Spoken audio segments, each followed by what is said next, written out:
Who's against that is this. Come here, look at this. Those are very traditional Cypriot biscuits, snacks. But then you look over there to the right, you've got all your bombs, your modern-day patisserie. Owner McAllis has kindly agreed to show me his little empire. Hi McAllis, you okay? Hello, yeah. I'd shake your hat. Oh, you're covered in chocolate at the moment. Yeah, I tried to do some cakes. McAllis trained in France as a patissier, then returned and expanded his family business into a thoroughly modern bakery. Here are my family, my mom, the girls. They've been working for us for almost 20 years. In my experience of families, I've often found it's the women who rule the roost. And McAllis's mum is certainly boss here, under the watchful eye of Yaya. So this is my grandmother. Kalimera. Kalimera, σας καλωσορίσετε. You okay? Okay. They've been busy. Okay. Να τραγουδήσω το Μιχάλη. Now she only sings. Λάθης πολλά γλυκιστικά με τραγουδιάν αγάπη. Don't you love her? McAllis's grandmother isn't just singing for me, this is how she spends her time. He started singing when she was 75. Really? After we finished the time from baking, he started singing. When you finish baking, you think, what am I going to do now? So I think, what am I going to do now? I'm going to start singing. McAllis and his mother both bake their own recipes for the shop. A winning formula that satisfies traditional and modern tastes. This classic tahini pitas, for example, is made by Mum. When you break into this, it's a bit like panarizan. You know, so you've got panarizan, you fold it around the pastry. Cinnamon, tahini, pastry, strong cinnamon, but it's the style of pastry, very traditional in Cyprus. And alongside this, McAllis also serves his own variation of tahini pitas, which he wants to show me. I wonder which one tastes better, his or his mum's? So it's the old style with a slightly new texture. Yeah. First, we mix the filling of sugar, cinnamon, and tahini. Tahini flavour is like, I suppose you get some sesame seeds and a nut brittle and blitz that down. So the addition of sugar makes it a little bit sweeter, and cinnamon gives it a little bit of an edge as well. You end up with that. It's okay. It's okay. You have to ask my mom now because, you know. With a thumbs up from the boss, the mixture is spread over the thin phyllo pastry. Cigar, cigar? Yes, slowly, slowly. Now, another secret. I'm looking for something crunchy. Yeah. Now I want to put sugar and cinnamon on top of this. On top of the sugar and cinnamon? Caramelized. McAllis's twist is to add a crunchy layer of extra sugar and cinnamon. Next, the long thin dough is carefully rolled, cut and placed in a tin. Just laying out sausages a bit like baklava when you put it all in a tray. Now it's ready for the oven. It's ready for the oven.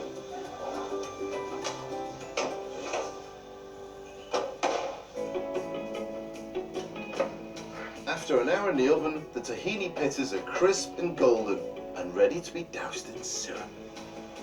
Beautiful, strong colour as well, isn't it? When you're putting syrup in a cake, in a bread or anything like this, you have to put it in when it's warm because it soaks in. When it solidifies, it creates a skin and you can't get through. It's a lot of syrup. Now the killer question is, you make the old one and the new one. Which one sells best? Both are selling. Oh, leave it out. Yeah. One of these will sell better. Is it yours or your mother's? Yeah, of course my mom. They can't be exactly the same. No, it is your mother's. Because this is more sweeter. There you have it. Right there is modern Cyprus. Old with new. Same flavours, slightly different texture, but it works. That's delicious. Bravo. Next, I show you how to bake my version of a Cypriot classic. I think that's a nice looking cake.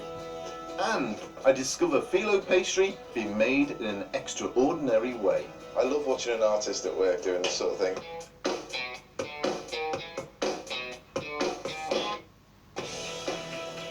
I'm taking you back to the island I once called home, Cyprus. Right there is modern Cyprus. I lived here for 6 years in the 90s, and I'm loving rediscovering the island's flavours. Got all the texture of the cheese is all melting gorgeously. And I do rather like the laid-back attitude here in the capital, Nicosia. Now what we've got here is a very classic Cypriot scene. You have men sitting down playing backgammon. Most of the men that sit down here normally are 50 plus, so I just about squeeze into that bracket where I can sit down, join in with my white beard. I could probably blend in quite well. One thing Cypriots love is a biscuit with their coffee. I've ordered a Metrios classic. You see it all over Cyprus. Thick, strong, and a quiet taste. It's not like an espresso. Much, much stronger than that. Now, obviously, I've got my Greek coffee, but I've also got a selection of biscuits here as well. Now, this one we've seen before, a bit like a pretzel, but again, coated in sesame seed. You see sesame seed everywhere in Cypriot cooking. That's quite nice, that. That's quite Moorish. I'd have that with cheese, not necessarily a coffee. Now, these things, thank goodness I've still got my own tea. I might dunk these actually. See, when I grew up, I had digestives, chocolate digestive, hobnobs, which are the marines of the dunking world. These things, they're more like SAS. I mean, these things you can probably dunk them sitting there all day for 24 hours, lift them out, and they'll still be holding their own. You can taste that sweetness on the outside. That's actually very nice. If I'm honest, the Cypriots' love of dry biscuits was always a little bit of a mystery to me. I've always been more of a cake fan myself. Luckily, there's a great little cake shop just round the corner. Now we know there's a strong Greek influence involved with all Cypriot baking, but if we're going to look for the Greek influence, this is Mr. Greek, and Philo is his middle name. Theo trained in mainland Greece before opening his bakery here right where the city is divided. He's producing authentic Greek cakes, which the locals can't get enough of. Hello, Theo. Hello, Paul. Now I've heard Theo makes his pastry like no one else on the island, and he's renowned for his signature phyllo pie. We put a little bit powdered sugar. Yeah. And of course cinnamon. So what is in this then? What's in Inside is grease, milk, sugar, and a little bit vanilla. That is delicious. With the cream inside, with the pastry, again that hint of cinnamon. Right, I've got to see how you make this phyllo then. Come on then. Let's go. That's delicious. Theo has offered to show me his unique phyllo stretching technique, and it's something I've never seen before. This is the pastry. Now what's in this? Just milk, water, salt, flour, and a little bit butter. What you see here, it's olive oil. So this is in olive oil? Olive, yes. That's interesting, that's different, because I would use clarified butter, but that is slightly different. Theo's technique is impressive. This one piece will make 52 layers. Wow. How much of a stretch you're getting on that is incredible. Who taught you how to do this? I teach for my family, my grandfather and my father to me, and I hope I make the same with my son. How old is your son? My son is 2.5. Yeah, oh, he's a bit young really. I have to wait. I am astounded. This dough work is extraordinary. How do you know when it's thin enough? You can see your finger. That's incredible. Look how thin that is.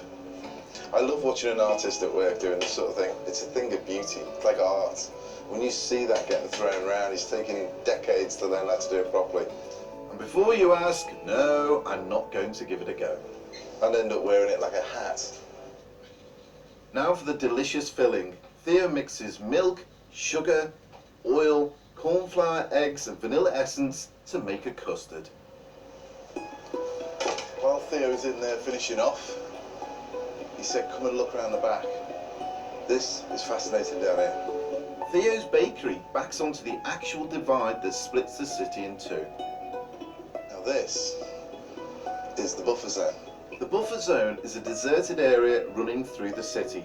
Whole streets were cleared and sealed off to create a physical space between the fighting Turks and Greeks. This place hasn't been touched for 40 plus years. It's just been derelict. These were people's businesses down there. Turkish Cypriots were in there, Greek Cypriots were in there. It's crazy. Back inside, Theo is dividing the phyllo into sections. So this is the custard? Yes. He then folds it into 52 super thin layers. That is incredible. So that whole piece that you stretched out on the whole table just makes And what? we make just only 6 portions. Then it's baked for 45 minutes. The production of the phyllo pastry, whereas most people nowadays will just go out and buy the stuff, to actually produce it and have that skill, which has taken over 35 years for him to master, is phenomenal. And the flavour that he attains in those cakes and the pie specifically with that phyllo is unbelievable. There you have it. It's as simple as that. Yeah, right.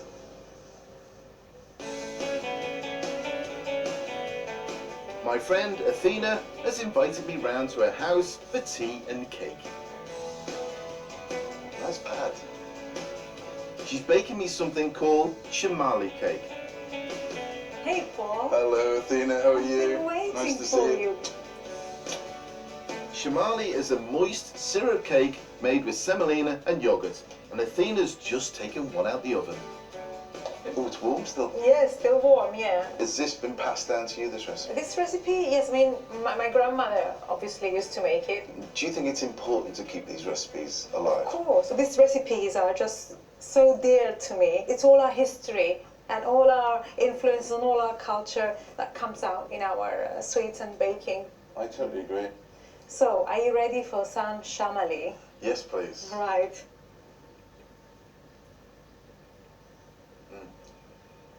I get the syrup that you put on the top. It's very sweet. And it is quite coarse as well. Because of the semolina in there, it opens the structure up and makes it melt in your mouth. It doesn't bind together like a traditional cake would. That's really nice. Well, I'm glad you like it. Now, I want to do my version. Don't have a go at it and say, no, that's rubbish. I will try my best. I'm very curious to see how you can work around the shamali cake. Inspired by Athena's grandmother's recipe, I want to show you how to make a version with slightly different flavours. This is so simple and great to bake with the kids. Now to start with, I'm going to get my semolina together. And what I'm going to add is some yogurt, and this is Greek yogurt. But I'm going to slacken this down a little bit. I like to use yogurt because I think it just gives it that wonderful, moist texture. Yeah, you are absolutely right. Then in goes caster sugar and vegetable oil. It may look like it's curdled, but don't panic. Next, add baking powder for that essential rise. 2 eggs I'm going to crack straight in as well. 1, 2, and then some mastika. The flavour of mastika is a hint of pine, aniseed and cumin. And my twist is to add orange, which grows everywhere in Cyprus. And I'm actually going to put a bit of coarse in there. I like to see it as well. You're looking for that drop consistency. It does drop off the spoon. Oh, you're using it around? Yes. Tin. I wouldn't have done that because it's usually in either square or rectangular, so that'll be interesting to see. And now for the syrup. Add the juice of an orange to sugar and water. Bring it up to the boil and simmer it down just to reduce that water down. You will end up with a lovely syrup to go on top of the cake. Right, I have my syrup, I have my cake, now I need an oven. Let's go. The shamali cake takes around 40 minutes to bake.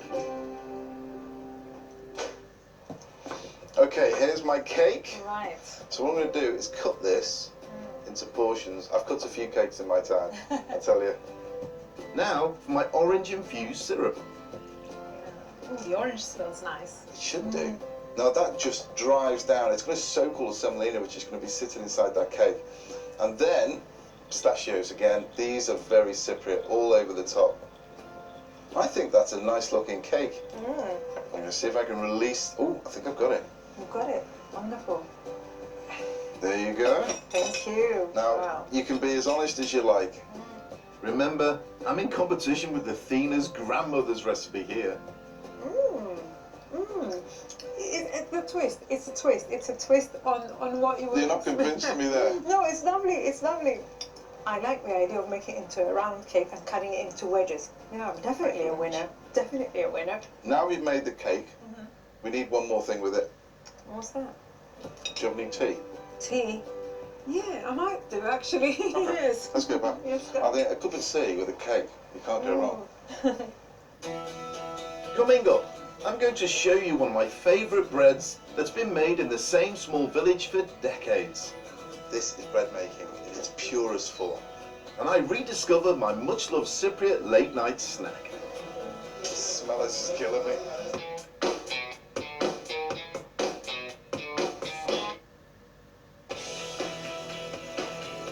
I'm back in Cyprus, the place I consider my second home. That's delicious.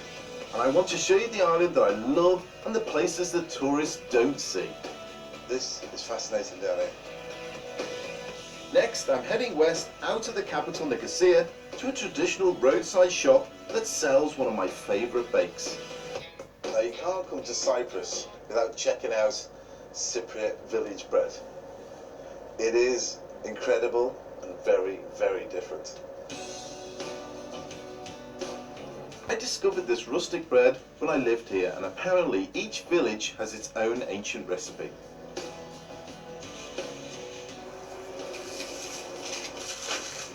There it is. Quite a solid loaf, but wait till you see this structure. Very different to conventional bread. It's a bit more cake-like than bread-like. You can smell a little bit of the sourdough in there. Heavy crust, stone baked. See how thick that is? It's got a lovely chew to it. The reason why this one's special is made by a lady just around the corner, but they also grow the grain, they get the grain milled, so it's all about providence. Cypriot village bread made in a very small area. And so I want to meet the family behind the bread. Just round the corner, Savas and his mother have their own fields, oven and shop. Everything is right on the doorstep, including the mill, which is run by another family in the village. This family's been doing that for the last 300 years. It goes back generations. It was Andreas and his wife. Yes. And this is their house, their home and their mill. Absolutely, and their museum. It's like stepping back 300 years. But all the machines are there, all the kit's there. The grain will be stone ground in a machine which has been milling flour for 60 years. The speed of the grain hitting the stones inside determines how fine the flour is. Now there's two types of flour really. There's stone ground and non-stone ground. A lot of the modern wheat now is used steel to actually mill the flour. Stone ground creates a very different flour. It heats it up. Now this flour is warm to touch, and that warmth is almost gives it a caramel flavour. So when you see a stone ground wholemeal, that tends to have more flavour than a conventional wholemeal. This is as rustic as it gets. And how much? We can charge €4 for it. €4. €4, that's a bargain. Εγώ Andrea, ευχαριστούμε. Λοιπόν,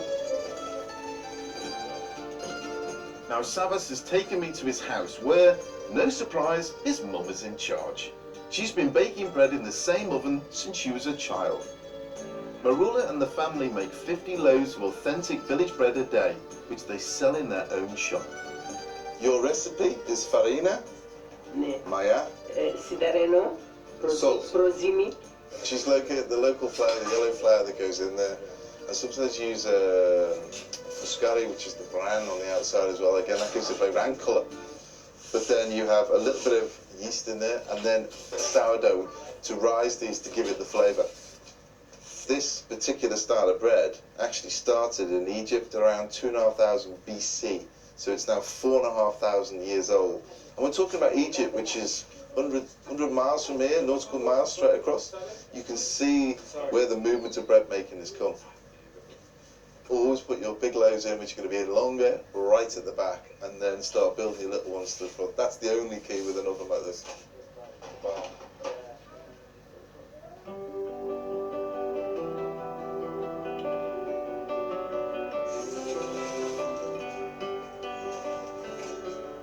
Can I try? Yes, for you. Yes. You see that halloumi? And the mint, you can smell the mint.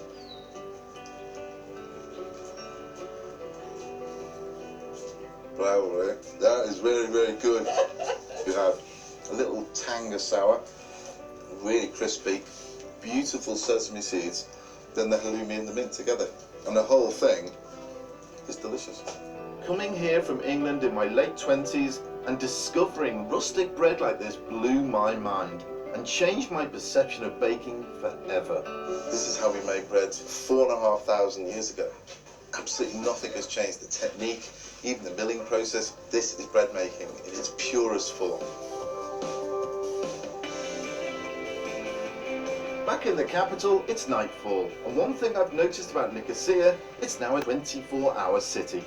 The baking culture has evolved to keep the locals fed every hour of the day, and there's one bread that's a staple for every Cypriot: pita. Athena's kindly let me back in her kitchen. Hello, Athena. For a spot of late-night baking. No decent meal in Cyprus is worth its salt unless you've got one of these fellas, and you'll find them everywhere. These are the pita breads. Now this one is quite thick. This is used for soulagi, my favourite snack. Cut it open, fill it with chicken or pork. These things are delicious. The weird thing is though, no Cypriot makes their own pita. They all buy it in from one of the handful of pita factories on the island. This bakery produces a whopping 10,000 pitas a day, and it's double that on a Saturday. But there's no reason why you can't make one yourself at home. It's so easy. All you need is a standard white dough. Rest it, leave it for about 2-3 hours. It'll grow and then deflate. It smells quite beery. That's perfect for a pita. Get your piece of dough, flour, farina as they call here. So you coat your dough in the flour and then just roll it out nice and thin, as if you're making a pizza base. Try and keep the basic shape, so like an oval. In the oven, I have a tray, and I put that tray in about half an hour ago. Set your oven as high as possible. Open up the door, a little bit of flour in there, get your pita dough, drop it on there.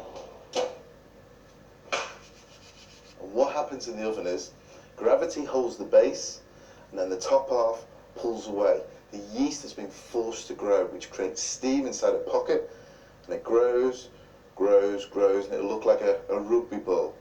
When it's at the rugby ball height, that's when you want to bring it out. There you have it. It's got a slight colour on the top, and it's dry. Hear that? It's dry. Just the smell of pita bread gets me thinking of one thing: soulagi.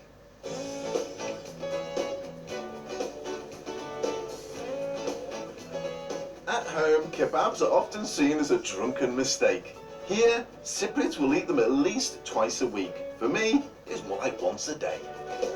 Now, soulagi is basically pita bread with pork inside it, with lettuce, tomatoes, a little bit of onion. It's absolutely delicious, and the pita bread is to die for. Now, this is one of the best places in Nicosia. Honestly, I've been waiting for this all day. I skipped breakfast, I had a little bit of lunch, and I can smell the port now. This place is buzzing with orders flying in and out. What I love about soulagi is the combinations of the simple, fresh local ingredients and, of course, the best pita bread. How long have we got left? 5 minutes? I can't wait 5 minutes. The smell is just killing me. It's believed that the Amorites or the Bedouins could be the inventors of the pita, and both the farming and the desert communities created the pita to carry food in. Actually, not much has changed, really. To unveil this magic, the whole thing is about the pita. It's still soft and a little bit crispy on the outside. Inside, you see all the cabbage inside there.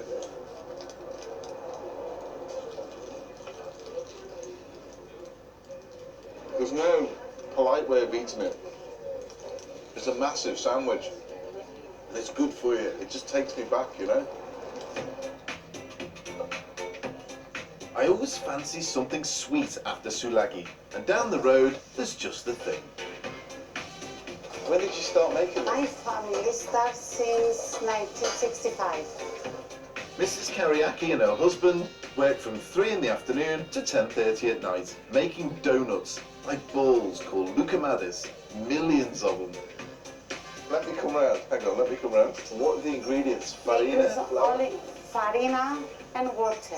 You must put something secret inside it. Later, when the TV ends, Okay. I show you how make it. Ah, your little secret, ooh, your little minx. Really only. Okay. Okay. Mrs. Kariaki's family has been making leukomades for generations, so it's no wonder she's working at such a pace. I'm just looking at the speed. The speed. The speed that you're doing that at is just ridiculously quick.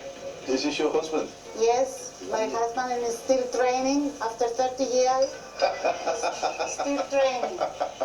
Another strong woman in charge. There's not much hope for me.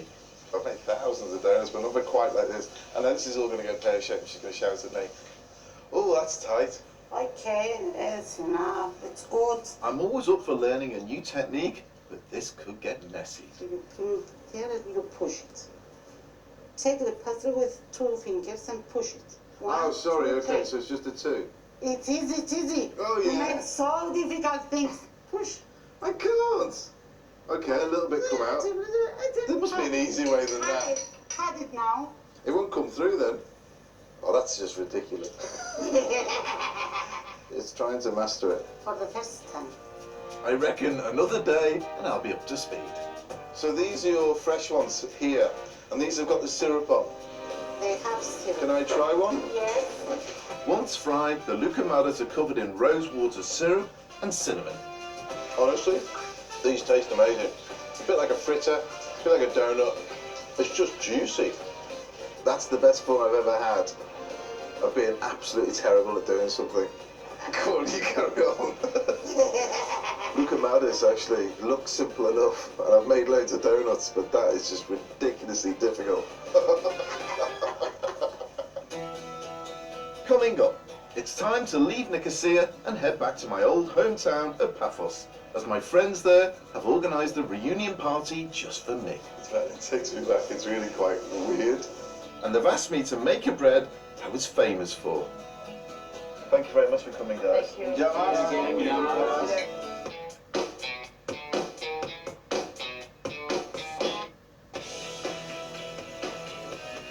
I'm back in Cyprus, where I once lived, showing you the traditional bakes and flavours that are close to my heart. I love the place, and it feels a lot like coming home for me. It's a very special place for me. I moved from the Wirral in the 90s to live and work here. My mum said to me, which was hilarious, she goes, "Do you know what, son? I'll give you 6 months," because she didn't want me to go. Nearly 6 years later, I'm still here.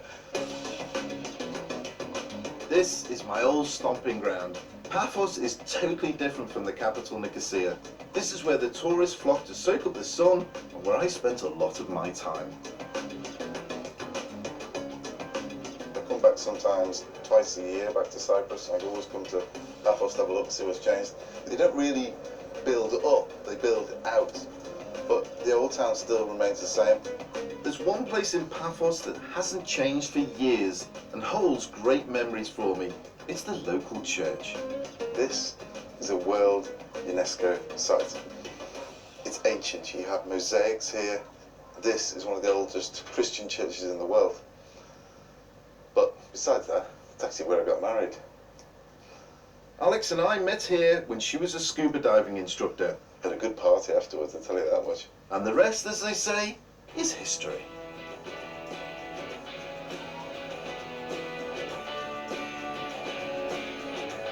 To commemorate my return to Cyprus, my friends at the Annabelle Hotel, where I used to work, are throwing a reunion party for me.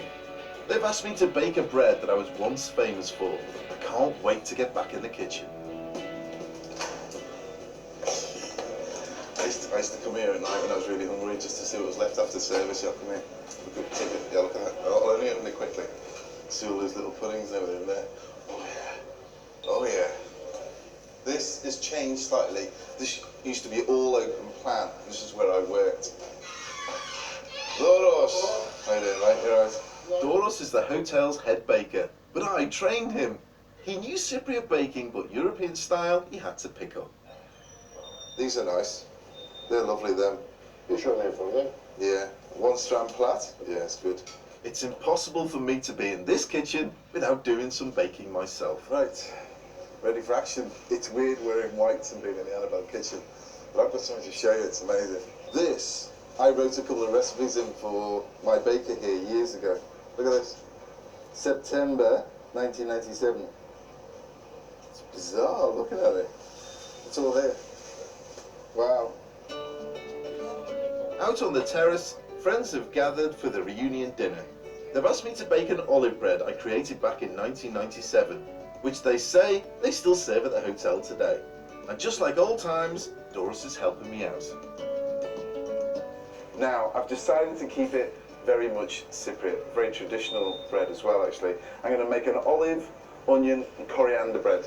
That's the old time, huh? Like the old times, yeah, proper village stuff. Okay, in the bowl, I've got strong white flour, into which I'm going to add some salt to one side, some fast action yeast to the other. We always use this, didn't we, fast action? Yeah, because the fresh one is not able to stay for long. It's so hot in here, it'll literally just last about 5 minutes, and it goes off. Next, add olive oil and water. Begin to mix this around. More, thank you. So we end up with a piece of dough like that, which I'm just basically just bringing together very, very loosely. And I'm just going to pop that on the bench, drizzle olive oil on the bench, then start working the dough. You're just building up the gluten in it. I mean, to be honest, when we were here, we never used to do this, did we? It was all done by machine. Yeah. A lot of bakers teach people how to do it like this, but really? Nah. You don't do 15 kilos of flour by hand. I'm going to pop this back in a bowl. Now, I'm going to add the black olives, put them straight in. The next thing you add is onion. In goes chopped coriander and then mix together. Now, what I'm going to do now is take this out. There should be a clean bowl around somewhere. Thank you very much, Doris. Welcome, Paul. Put your dough into the bowl and then leave it alone. You need to leave that to rise for a good hour, hour and a half. The longer time it proves, the more flavour of bread we'll have in it. Thank you very much. There you have it. A wobbly jelly that's been resting for 2 hours. Now you need a scraper. It's a present from you, Paul. That's my old scraper. Yeah, it's yours. Now it's mine. Okay, I have my scraper. We're going to get a little dusting of flour on there. Divide this dough into 7 pieces. Okay, you get your dough, flatten it down, and then we're going to roll each piece out. The best way to do it is start in the middle and then just gently open it up. And then we start to line them all up. 6, 7. If you get some flour on there and you divide it up, so you put 3 one side and 4 the other. But you always start with the most number. Outside, in, outside, in, outside, in. And you do this all the way down. So then you open it up again and you start again. 4 going in. 1, 2.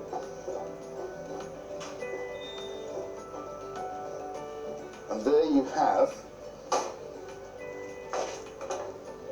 a beautiful plait running all the way down. Now, let the bread prove for 1 to 2 hours before baking for 35 minutes. This is a proper tear and share loaf.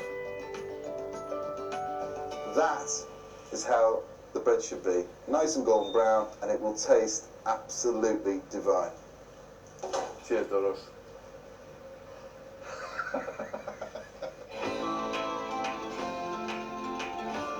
The best way to end my time in Cyprus is with my old friends, and my bread is the perfect table centerpiece. Right, there is your bread. I hope you enjoy it, guys. Tuck in. If you want to tear the bread and pass it around, it's entirely up to you. Honestly, if you don't like olives, put it in bread and you'll enjoy it. The thing is, for me, when I first came to Cyprus, and I haven't said this to anybody yet, I didn't like olives. But actually now I like it. And bread, it works. Thank you very much for coming, guys. Thank you. Rediscovering Cyprus has been a pure joy for me. I think the Cypriot people always make me happy. What they produce is unique to this island, and I think it should be celebrated. If you're into baking and you're travelling to Cyprus, check out these old bakeries. You may not understand the letters. I didn't when I first came here. But go in there, they're friendly, and try them. I promise you, you will love it.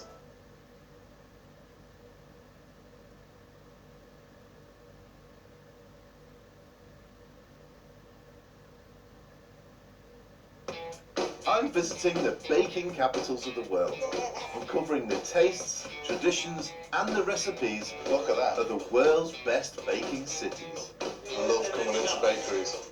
From the historic streets of Palermo to the multicultural city of San Francisco. That's lovely. Welcome to City Bakes.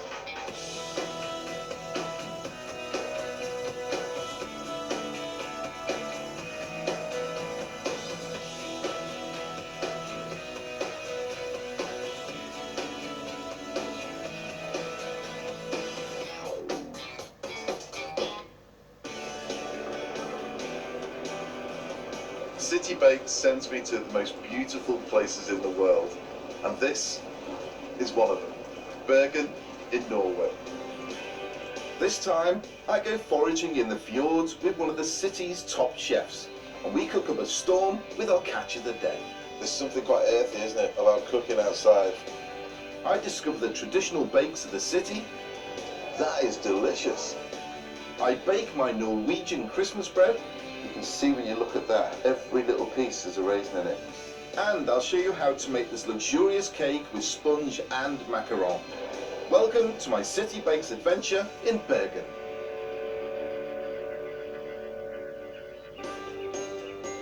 I've travelled the world during the filming of City Bakes. The thing is, some of the cities I've been to, I know all about their baking, or I've certainly heard about it before. But this time, I'm going to have to use my baking detective skills. I may know almost nothing about Norwegian baking, but I do know that Bergen's incredible cityscape is famous the world over.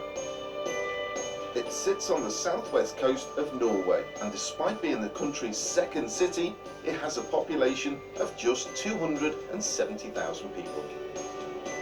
Bergen is a magical looking place, with timber-clad houses on the hillside that look out on 7 mountains and 7 fjords. I can't wait to get hunting for bakes in this beautiful city.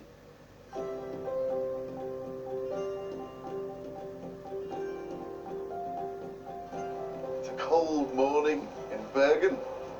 It's around 9 o'clock in the morning and it's still dark. It's crazy. In fact, in Bergen, they only get about 6 hours daylight in the middle of winter. Which means hunting for a bakery for breakfast is going to be a chilly affair. You know, another thing I've noticed, there's no brands. It's all from Norway. It's nice, it's quite refreshing actually. Ah, this looks familiar. A bakery. It's called Gudbrod. I'm guessing that means great bread, or good bread. Come on, let's go and see what they've got. Hello. Hello, how are you? You're right. Good, how are you? I know nothing about Norwegian baking. Okay. So what I'm after are several things that represent Norwegian baking. Sure. What sort of things have you got? So I can help you with that. The first thing you definitely have to try. So this is our boller counter here. What's bolly, is it? A boller is like a sweet bun.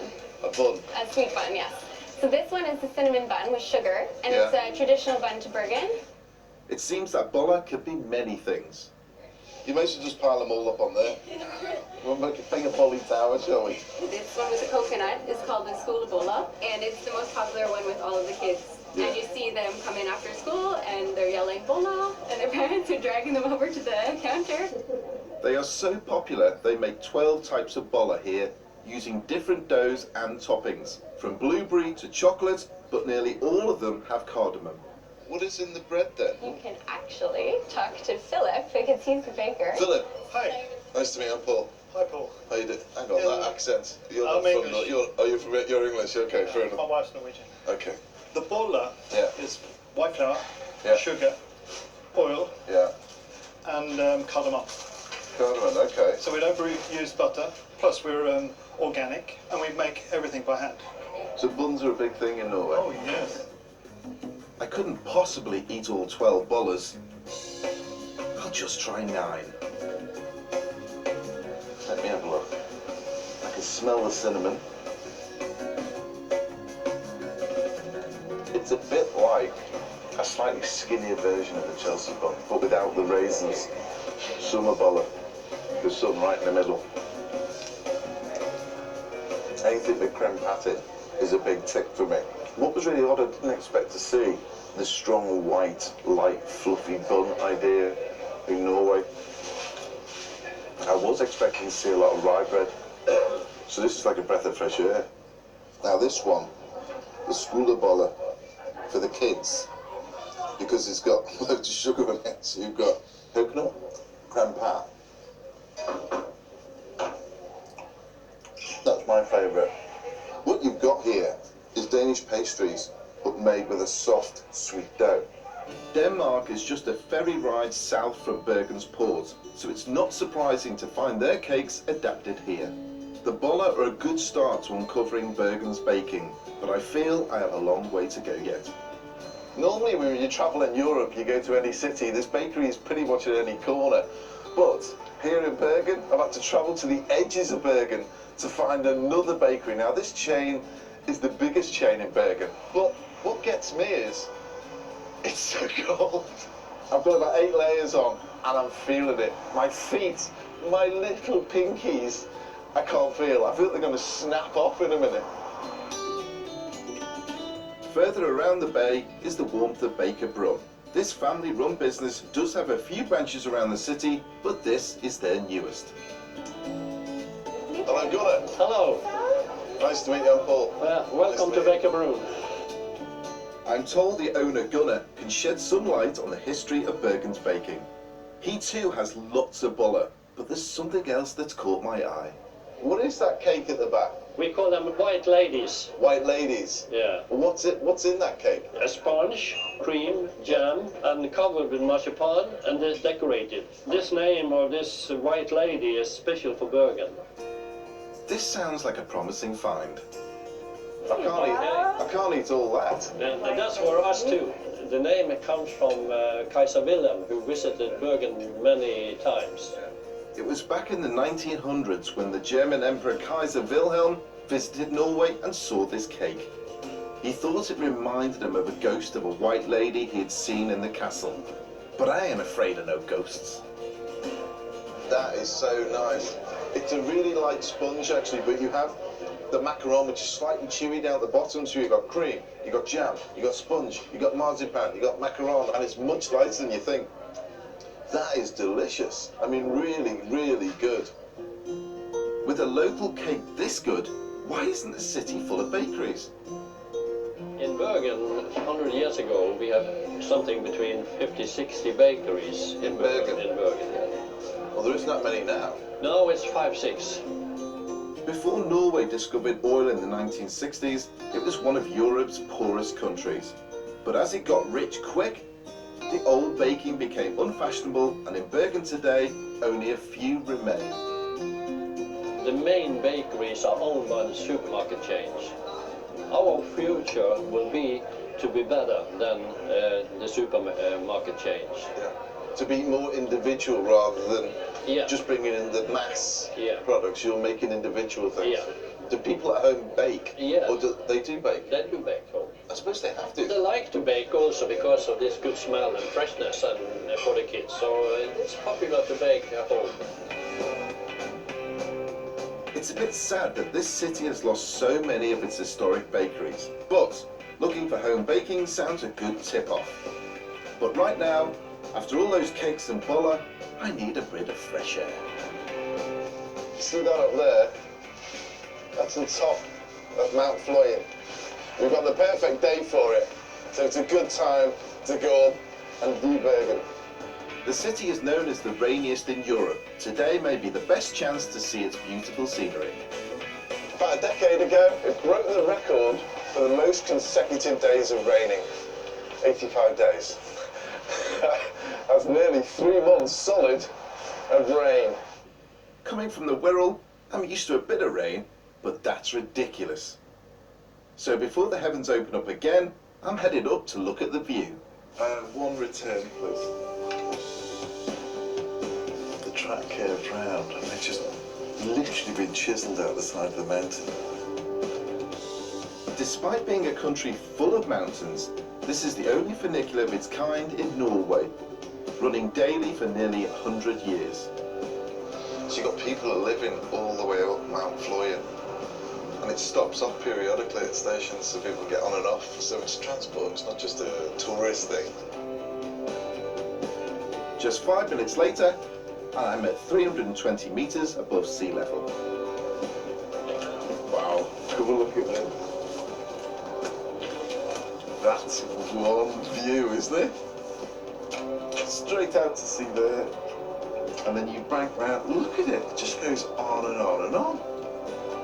You can see in the distance all these little islands that are dotted all around Bergen. You get this actually throughout the whole of the west coast of Norway. We're so lucky being up here today and it's clear, because normally the Atlantic drift, the current that comes up here, creates a bit of warmth which hits the mountains, and it creates this mist that comes in and normally surrounds this bay during autumn and winter. From up here you can also see Bergen's most famous district, Bryggen, and that's where I'm heading next.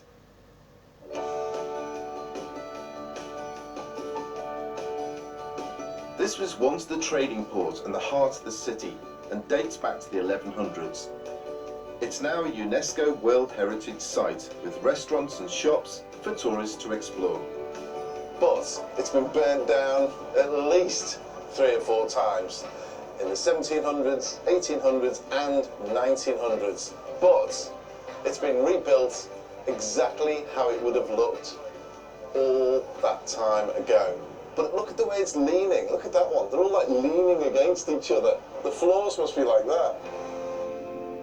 Bergen's port was run by a trading alliance of fishing communities called the Hanseatic League, and this is where its merchants lived and worked. Their main trade was cod, which had been preserved by hanging them out to dry completely. This became known as stockfish. I'm looking for Eric. Now Eric has one of the finest restaurants in Bergen. He knows everything there is to know about the Hanseatic traders and that relationship they had with the food of Bergen. And he's around here somewhere. It's nice to see you here. Lovely to meet you. Yeah. Lovely to meet you. This is incredible.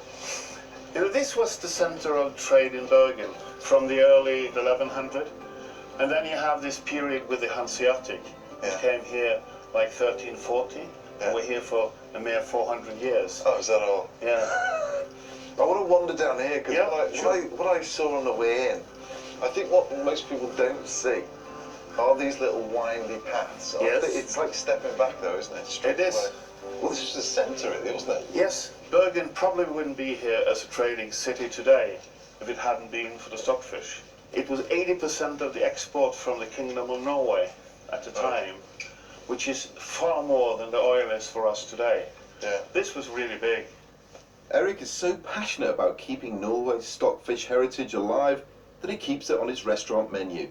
Brave because it looks like this. That's a cod which has been dried in the sun, in the wind, in northern Norway. It's incredible. Out of 1 kilo of this, you get 5 kilo of fish. We put it in water, we soak it. Yeah. It keeps all the protein, all the vitamins. I've never seen anything like that. It's almost fossilised, isn't Yes. it? You cook with this. We always have 2 dishes of this on the menu all year round. I've got to try this then. His chefs slowly rehydrate the stockfish and transform it into modern dishes. I really don't know what to expect. Coriander. How jag får lite törtfiskare. Normally it would be grilled with bacon and the whole thing. Nice. We've put a little bit of salad, we've put a wild garlic mayonnaise on it. Yeah. So this fish has been... This has been fried. Wow. Cannot believe that's the same fish. It is the same fish.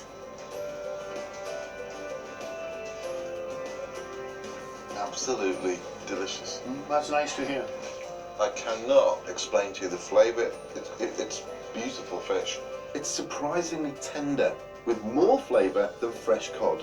You would not believe that has been something that's just been dried out. This is another stockfish dish, bacala alla vincentina. This is a 15th century dish from Italy. The Italians imported tons of Norwegian stockfish and blended it with milk and parmesan and served it with polenta. Yeah, I think I've just fallen in love with you, Eric. That is sublime. For me, Eric is a real food hero. He's keeping something that's traditional to Bergen. The whole idea of the stockfish has been kept alive in this restaurant. So when you come here, it's like tasting history. And I think that puts Eric in a very unique position. And in my eyes, a proper food hero. Good, Chef, thank you. Enjoying having you here. That is stunning. Coming up, I get to the heart of home baking, Bergen style. That's really good. And make my version of Norwegian Christmas bread. For me, Christmas baking is all about luxury.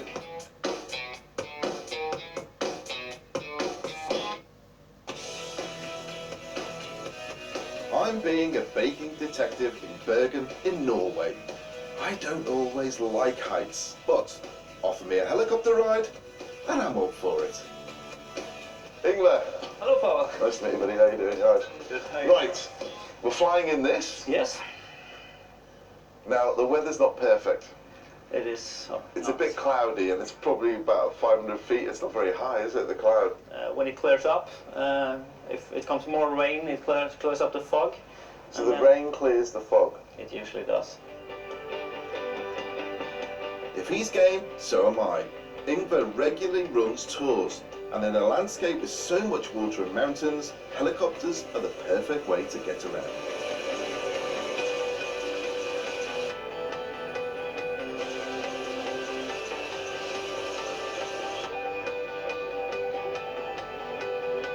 This is just the center of Bergen. The walked around Bergen, but now to see from the sky the helicopter, basically it is absolutely incredible. Within minutes, below us is one of Norway's superstructures, the new Hordaland floating bridge, built as the only way to cross a fjord that is astoundingly half a kilometre deep. What I haven't told you yet is that actually I have a good reason for taking Ingvar's helicopter. I've been invited to a house in the mountains to taste some Norwegian home baking.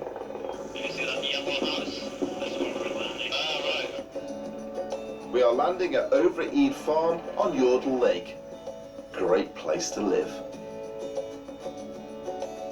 Meeting a guy called Harald. Now, Harald is actually a baker, an expert baker.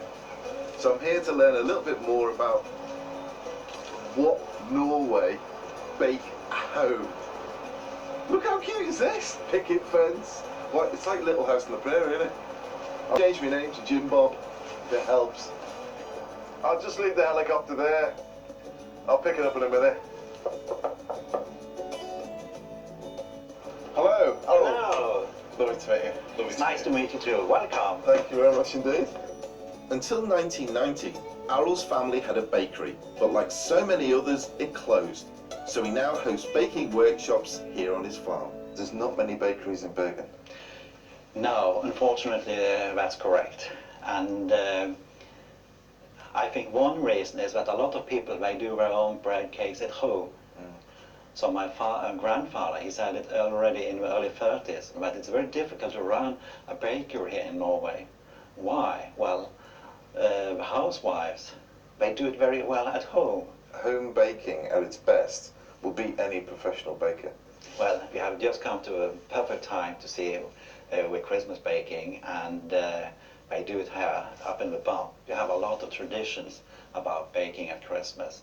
The most important thing is that you have the 7 different kinds of cakes. They say that 7 was a number of happiness. I think that we go up and have a look. Yes, and you can see what they're doing. Lead the way. 7 happy bakes.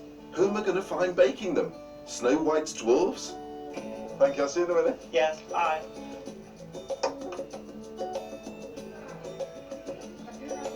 In the weeks before Christmas, Arul's family and friends from the mountains around the farm get together.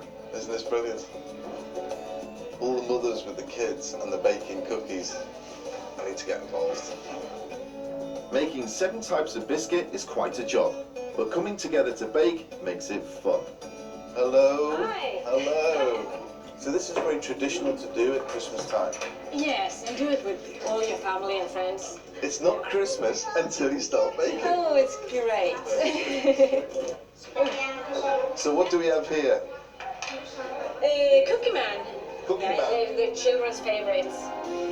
Maybe the bakers of Bergen's future are in this room. A bit hard to tell at this age, if I'm honest. Did you make these? Either way, if it gets kids baking, fantastic. That's a nice biscuit. I think I found the true spirit of Norwegian baking, and it is alive and well in this barn. And it's funny how it's always based around family, tradition, and of course, Christmas. Many of these traditional bakes are biscuits, but this looks different. Tell me what you're making here. Making krumkake. We just put the dough inside. So this is like a waffle. Almost. Waffle machine. And you see this sign? The pattern. So that's the style. Yes, it's many different styles, but this one is from Hallingdal. I bet the little one likes to eat these though. Yes. Kan du like de? Er de gode? When cooled, these get filled with sweet cream blended with yellow Norwegian berries called cloudberries.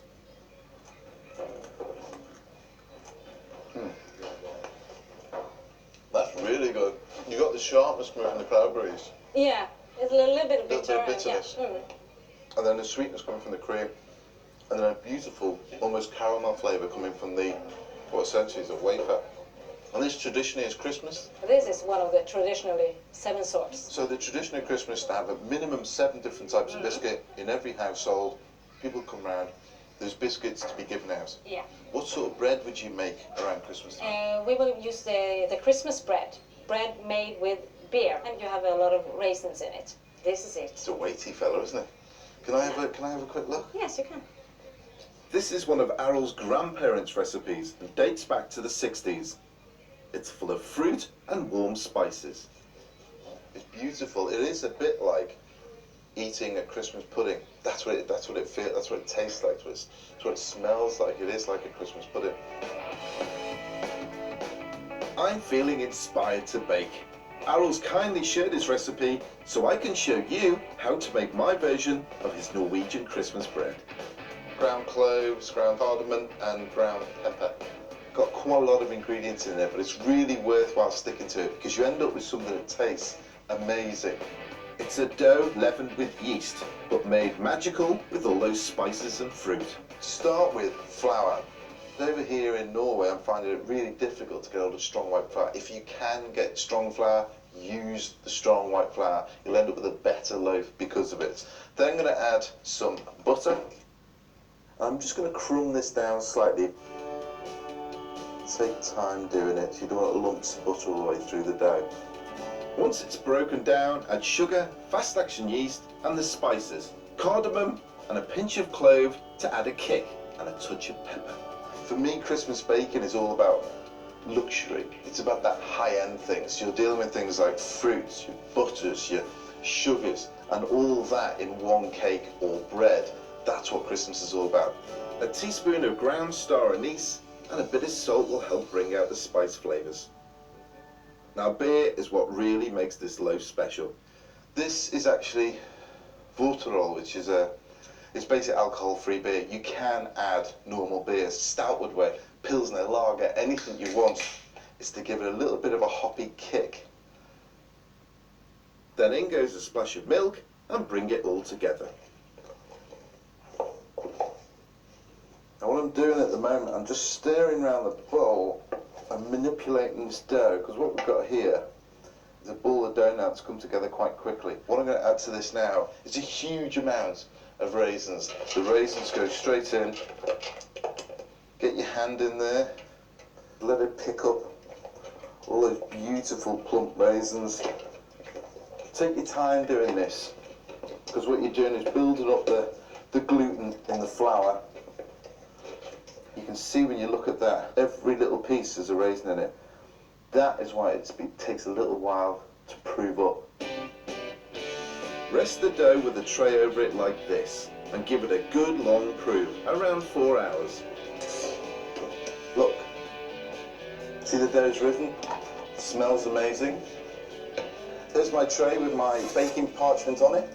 Flatten down the dough, fold in the sides, fold over the top, and simply roll it up. Now you've got to leave that to rise for around another hour, hour and a half, 2 hours. It takes time, Christmas.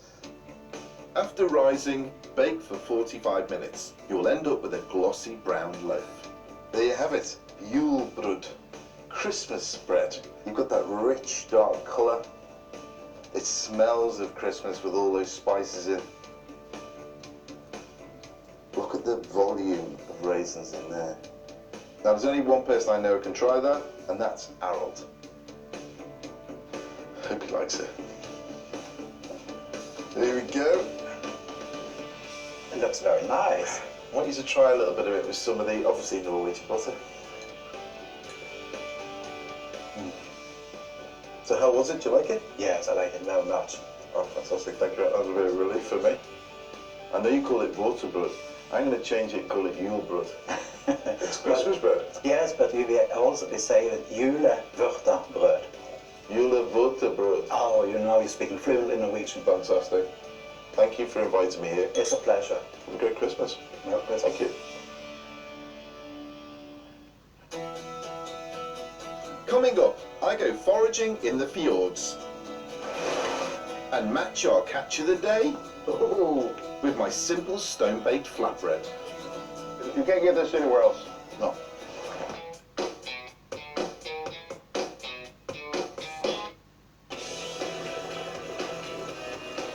I'm exploring Bergen in Norway. It's a city I know very little about, but I've discovered some great local bakes. That's my favourite.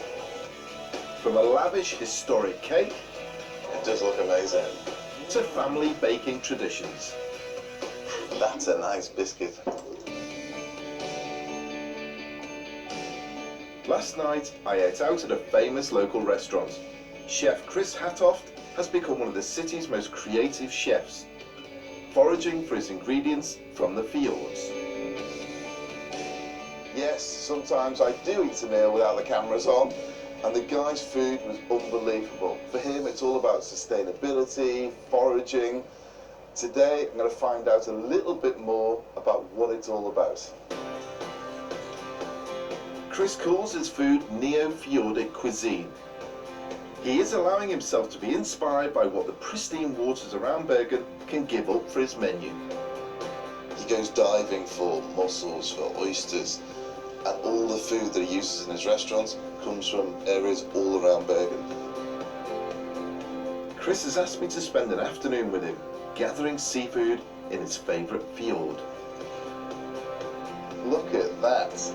It looks lovely, but it's really cold and wet. For boating? Hello. Hello. Hey, how's it going? Hello, Chris. Nice to see you again. Nice to see you. How was your dinner last night? I loved it. You enjoyed it? Yeah, it's very good. Very good indeed. Yes. I'm sorry about the weather, man. I mean, this is this is how it is here, though. Wow. Okay. And your name? Knut. This is Knut. Nice to meet you, Knut. How you doing? So he dives for all the stuff that I cook. Hopefully, what we'll find are the scallops that you had last night. Yeah. We might find some crab. Yeah. Some different types of like various clams. And then what we're going to do with that food then? We can set up a bonfire on one of the islands, and then we'll do some Stone Age cooking on that bonfire. Do you have any flour or salt or anything? Yeah, of course. Okay, well, Anything you need. If you've got a fire, I'm sure I can come up with something that'll go with that as well. All right. Oh, this is exciting. A fresh seafood lunch cooked on a bonfire this close to the city. Bergen has it all. Knut is taking us to their favourite fishing spot 20 minutes down the fjord. So this is how we spend summers in Norway. Is it raining this summer too? Every day.